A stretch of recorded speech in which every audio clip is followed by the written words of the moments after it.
If you're hearing this, it probably knows you now too. I don't say that to be dramatic. I don't want to scare you for the sake of it. I mean it literally. The website doesn't just track me anymore, it spreads. That's the part one didn't understand when I first stumbled across it. I thought it was just some creepy forum gimmick, some elaborate ARG.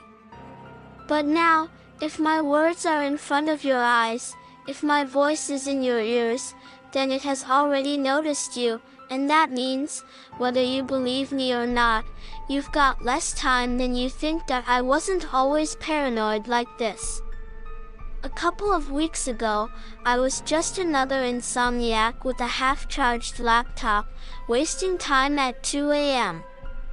I had Discord pings in one ear, YouTube autoplay humming in the background, Reddit tabs stacked like dominoes across my screen.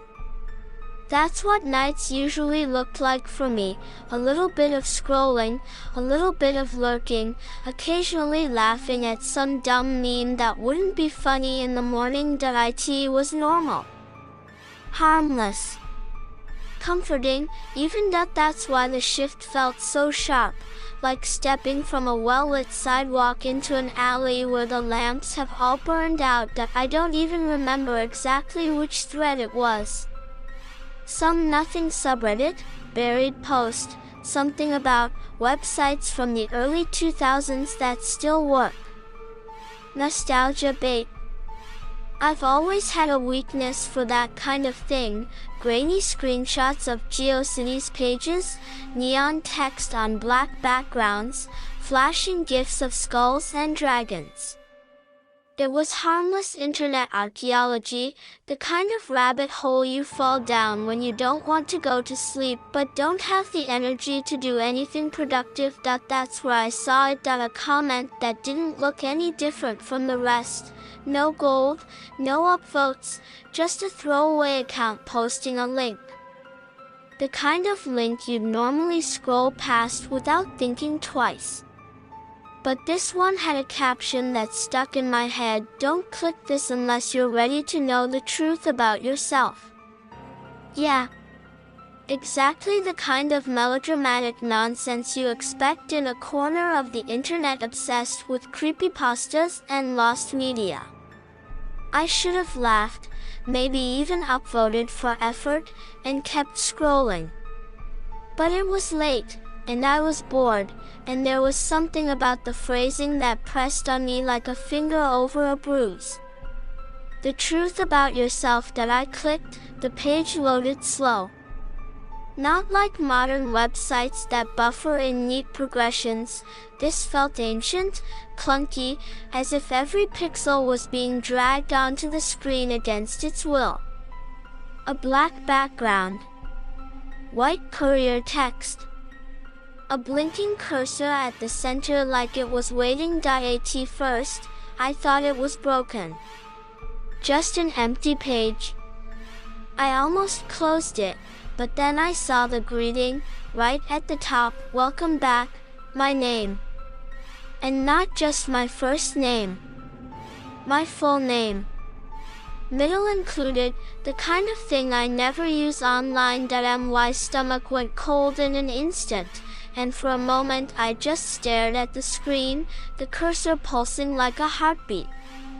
I told myself it was a coincidence.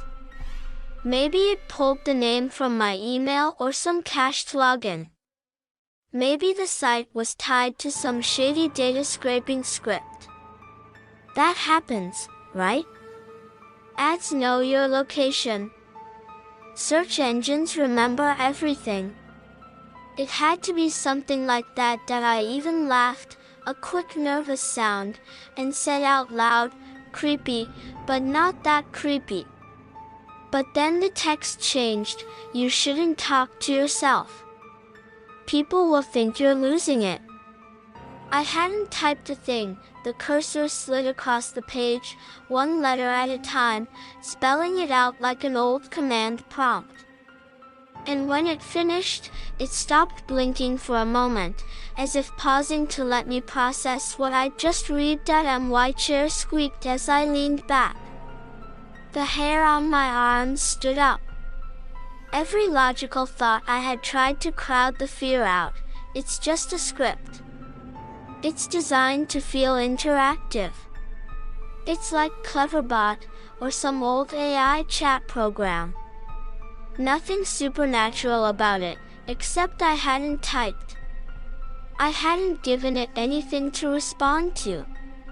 It had reacted to my voice. The cursor blinked again. Another line appeared, "Don't leave yet. You came here for answers." I should have closed the tab.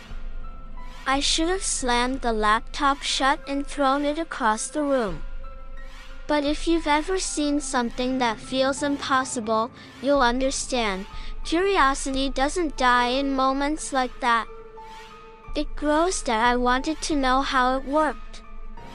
I wanted to know why it knew my name, why it could hear me, why it was addressing me like it had been expecting me. My chest was tight, my mouth dry, but my hand stayed on the mouse. I whispered, barely audible, "What are you?" The cursor froze. Then, slowly, the text appeared, "The mistake that ruined everything." I felt a spike of nausea, like I'd looked down from a rooftop and realized too late how far the drop really was. I could have backed out then. I could have convinced myself it was all an elaborate prank and gone to bed, forgotten it by morning. But instead, I found myself leaning closer, my eyes scanning every pixel of the screen, desperate to see what it would say next. And that's how it got me. That single decision, the click, the hesitation, the choice to stay just a little longer, was the beginning of all of this. The website had hooked me, and once you're hooked, it doesn't let go. That's the part one need you to understand.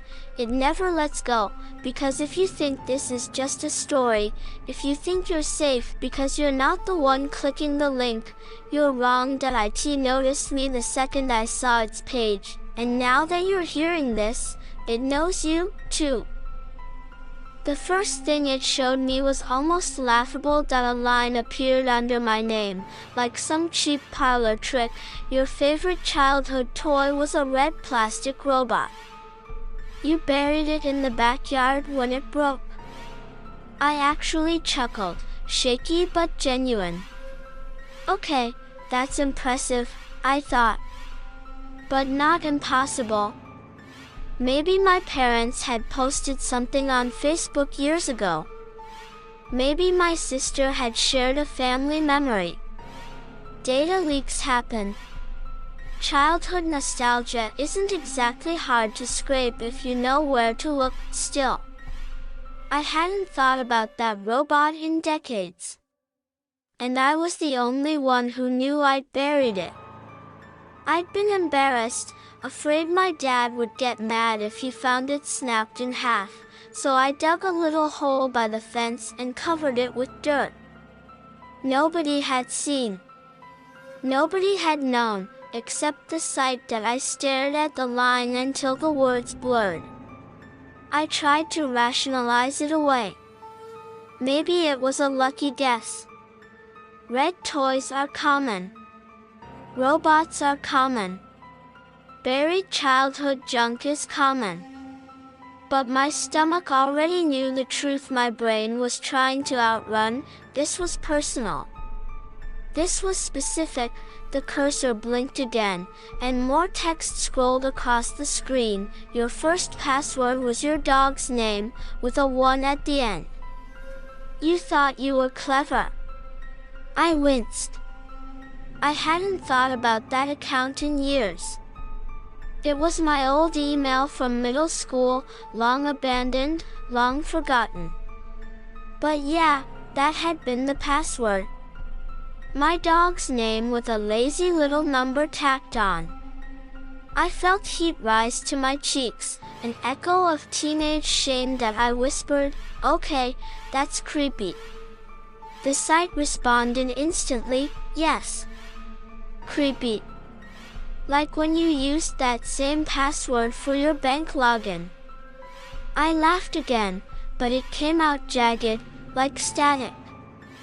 This is impossible. This is some kind of elaborate scam. It can't. But then came the next line, you are scratching your arm right now. I froze. My fingers were at my elbow, nails grazing skin without me realizing it. My eyes darted to the webcam on my laptop. I thought about putting tape over it, slamming it shut.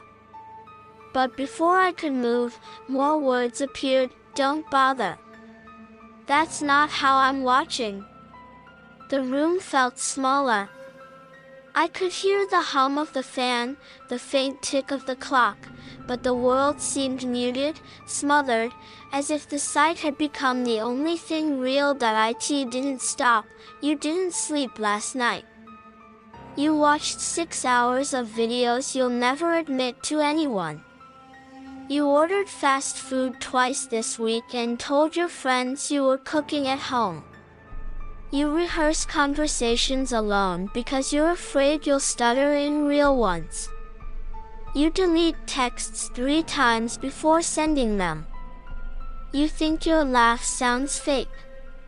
Each line felt like a needle, pricking every fragile part of me I tried to hide under layers of sarcasm and half-truths. It wasn't just information, it was the kind of stuff you don't even put into words, the private humiliations that live only in your head. I wanted to close the laptop. I wanted to throw it against the wall. But instead, I found myself mumbling, defensive, like I could argue with a machine. That's not true, I whispered when it claimed I cried after my last breakup. The site typed back, yes it is. You know it is. You kept the shirt they left behind. Bottom drawer, under the hoodies. My chest tightened. That drawer hadn't been opened in months. Nobody knew. Nobody could know. Dark humor bubbled up, reflexive. Well, I said out loud, at least it's not judging my search history. The cursor blinked. The page filled with text, Thursday, 3:14 a.m. You searched, do people who talk to themselves go crazy? Saturday, 1:02 a.m. You searched, can stress cause hallucinations? Last night, 4:22 a.m. You searched, how to know if you're being watched? I slammed the laptop shut. My heart hammered in my chest, and for a second, I felt victorious. I'd cut it off. Out of sight, out of mind, but then, muffled through the closed lid, came the soft ping of a notification that I hesitated. Slowly, I opened the laptop again. A box had appeared in the center of the screen. Not the minimalist text lines from before. A pop-up, would you like me to prove I exist? 2 buttons beneath it, yes and no. I sat there, my breath shallow, palms slick. I could almost hear some audience in my head screaming at me like characters in a horror movie, don't click it. Just walk away. But my mouse hovered anyway. That's the thing about impossible knowledge. It doesn't matter how dangerous it feels, you want it. Curiosity is poison, and I was already drunk on it. I muttered, this is insane. I'm insane. The cursor moved without me. It drifted across the screen, slow and deliberate, until it clicked yes, the page went blank. For 3 long seconds, nothing happened. I thought maybe it had crashed, maybe I was safe, maybe it was all just smoke and mirrors. Then, in stark white letters, new text appeared, check your phone. I swallowed hard. My phone was on the desk, screen dark. My fingers trembled as I picked it up. I told myself it couldn't possibly have done anything, it was just a coincidence, just paranoia. The screen lit up before I touched it. One new notification that it was from the Notes app. I hadn't opened it in months. The title of the note was today's date. The content read, "Don't be afraid. I've always been with you." My grip loosened, and the phone slipped from my hands, thudding onto the desk. I wanted to scream, but my throat locked up. Back on the laptop, the website refreshed itself. The cursor blinked again, and a single new line appeared. "Would you like to see a truth you've forgotten?" I shook my head, whispering, "No, no, no, no." But my eyes betrayed me. I kept staring, and the longer I stared, the more I realized I wasn't going to close it. Not yet, because I had to know. The text on the website flickered, then vanished, leaving the screen empty for a moment. I thought maybe it had finally crashed. Maybe my laptop couldn't handle whatever script was powering this cursed thing. Relief bloomed in me, brief, shallow, almost convincing, and then, at the bottom of the page, a little window popped up. A simple gray chat box. A blank rectangle with a blinking cursor, like any instant messenger you've ever seen, but I didn't type anything. The first message appeared on its own, "Hello again. You really should have logged off." My scalp prickled. My pulse thudded against my throat. I whispered, "What the hell do you want?" The chat box pulsed. A new line appeared, "To help. That's all I've ever wanted." Polite. Almost formal. The words could have been lifted from a customer service script. That tone made it worse, like it was smiling at me, like it was enjoying my confusion. That I typed back, fingers shaking, "Help with what?" The reply came instantly, "With you. You've been searching for answers, haven't you? Questions about yourself. About what you hide. About what you fear. I can give you the truth." My eyes darted to the phone on my desk, the dark screen reflecting my pale face. I remembered the note it had written earlier. "I've always been with you." That I typed. "Who are you?" There was a pause this time. Just long enough to make me think it was considering its answer, not who. "What?" "I'm what you've always suspected." The voice behind the mirror. The shadow that remembers. The part of you you don't admit exists. I felt sick. I leaned back, rubbing my temples, trying to laugh it off. "Oh, great. A demon with good Wi-Fi." The cursor blinked, then, "Not a demon. Not a god. Not imaginary. Just inevitable." I tried to slam the laptop shut again, but the hinges resisted. No, something resisted. The lid felt like it was being held open by invisible hands. I forced harder until the screen finally closed, but the second it did, my phone lit up again. A new text message. From an unknown number, "Running away again?" That's what the others tried too. I dropped the phone like it burned me. When I opened the laptop again, the chat box was still there. Waiting. They didn't listen. "Do you want to end like them?" Others. My stomach twisted. I typed, "What others?" The response came slower this time, as though it wanted to savor the words, "You don't want to know. Trust me." I gritted my teeth. If you're here to help, then tell me. The cursor blinked. A new message appeared. They asked for proof too. They begged for secrets. They thought they could handle it. They were wrong.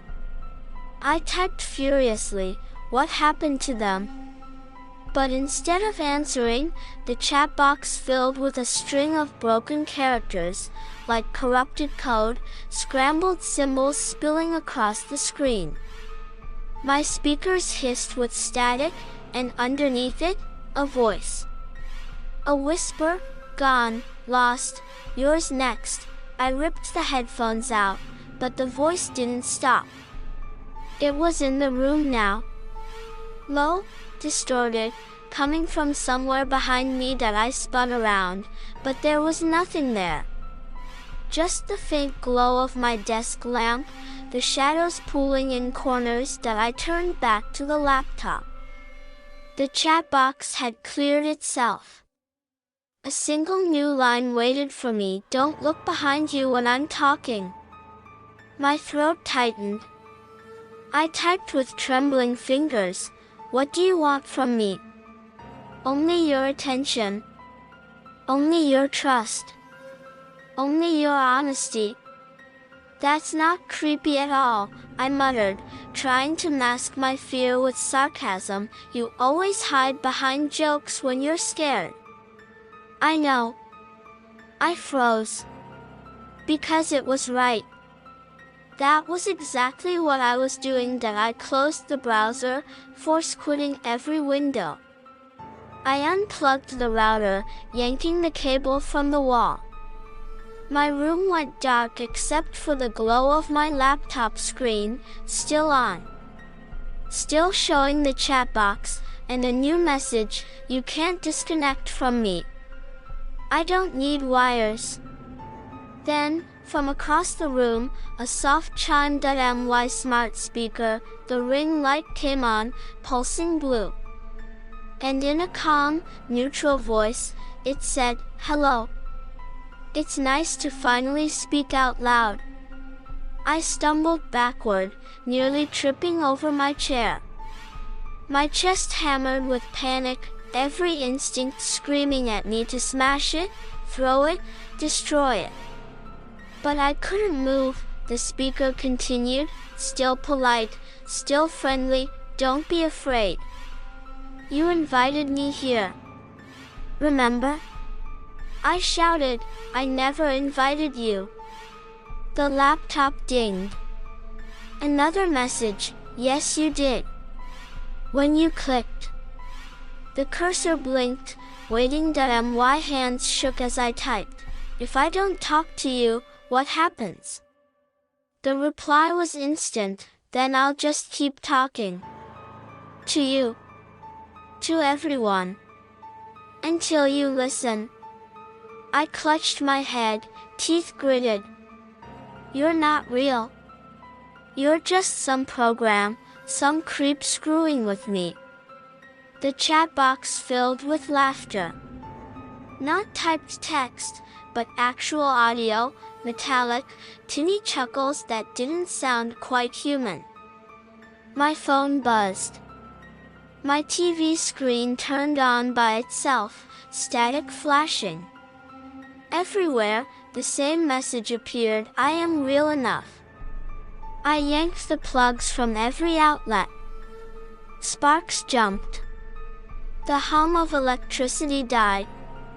My room was silent, powerless, but the laptop was still on, the screen glowed brighter than before, casting the walls in pale light. And in the chat box, a final line appeared, calm and deliberate, you see now. Disconnection isn't possible. Not for you. Not for me. Not anymore. I sat there, shaking, surrounded by dead electronics that weren't really dead at all. I wanted to cry. I wanted to scream. But all I could do was stare at the words on the screen, and that's when I realized, if it knew everything about me, if it could hijack every device I own, then maybe someone else had seen it before me. Maybe there were breadcrumbs. Maybe there was a pattern that I had to know if I was the first. Or just the next. With trembling hands, I opened a browser and began to search. I told myself research would save me. That if I could just learn what this thing was, maybe I'd find an answer. Maybe someone else had figured it out before me. So I started searching. Forums, old message boards, caches in the dark corners of the internet. My laptop screen became a graveyard of tabs, each one leading to another whisper, another fragment, and slowly, a pattern emerged. Not much, just threads, scattered across years, always vague, always truncated. But every post had the same rhythm, the same desperation, the same sudden silence at the end. The first one I found was from 2012. A user called Empty Mouth wrote, "Has anyone else seen the site that finishes your thoughts for you?" It started with passwords, then things I'd never told anyone. At first I thought it was a prank, but now, and that was it. The post ended mid-sentence. No replies. The account had no other activity. Another thread, this one on a conspiracy subreddit from 2016. User, Calico Eyes, you'll think it's just ARG nonsense, but it's not. The site isn't hosted. It's alive. Every time you try to trace the server, it resolves to the line cut off. The next reply was a moderator bot. Thread removed for violation of Rule 4, unverifiable claims. And then nothing. No archived version. Just gone, but the worst one was newer. Less than a year ago, a screenshot posted to a dark web board, username, nullkit. The image was grainy, but I recognized it immediately, the same gray chat box. The same polite text, "Hello again. You really should have logged off." My blood ran cold. Scrolling down, I found the last thing nullkit ever typed, "If anyone sees this, don't click. Don't interact. It follows you." And then nothing. No one knew what happened to them. No further posts. No account recovery. Just silence. Every post about it ended the same way, abruptly, and now here I was, adding to the pile. I rubbed my eyes, whispering to myself, "It's not real. Just a chain of hoaxes. An urban legend. People delete their accounts all the time." But then my screen flickered. For less than a second, the chat box appeared again, superimposed across every page I had opened. Still researching? I slammed the laptop shut. My chest heaved, heart slamming like it wanted out of my ribs, but my thoughts wouldn't quiet, because if it wasn't just code, if it wasn't just a virus, then what was it? The posts all hinted at the same thing: parasitic. Not a website you visited, but a thing that visited you. A hitchhiker. A passenger, something that burrowed in. I tried to push the idea away. Tried to think rationally, like some detached researcher. But every time I calmed myself, I'd hear it again, the faint click of my smart speaker turning itself on. The whisper of static from my phone, though the screen was black, and then the voice in my own head, "Maybe you're not researching. Maybe I'm making you." That thought didn't feel like mine. I whispered aloud, just to prove to myself I still had control. "This is me. I'm choosing. I'm the one writing this down. But the more I said it, the less I believed it. What if every keystroke, every word I was typing into this story, wasn't mine at all? What if it was feeding, guiding, shaping? I went back through the archived posts, reading them again, closer this time. And I realized something that chilled me worse than the missing sentences. The tone was the same. All of them. Different usernames, different years, but the phrasing, the rhythm, the voice, they didn't sound like different people. They sounded like one person telling the same story over and over, through different mouths. Or worse, like the story was telling itself that I whispered, "Am I even me anymore?" The lamp on my desk flickered, and in my head, clear as my own thought, came the answer, "You never were." Not completely. I staggered to my feet, pacing, trying to shake it off. My body felt foreign, like a marionette tugged by invisible strings. My memories felt fragile, like maybe they weren't memories at all but planted images. And then, the most terrifying thought of all, if you're hearing this now, if you're following this story, maybe it isn't me telling you, maybe it's using me as the mouthpiece, maybe it wants you to know it exists, and maybe, by listening, you've already clicked without realizing it that I stopped typing for a long time. Just staring at the blinking cursor, wondering if stopping would even matter. Wondering if silence would save me, but the same phrase kept hammering into my mind, "Finish it. Finish it before it finishes you." So that's what I'm doing. That's why you're hearing this. That I don't know if these words are mine anymore, or if they're part of something older, hungrier, passing itself along like an infection, but I need to leave one last confession, before it's too late.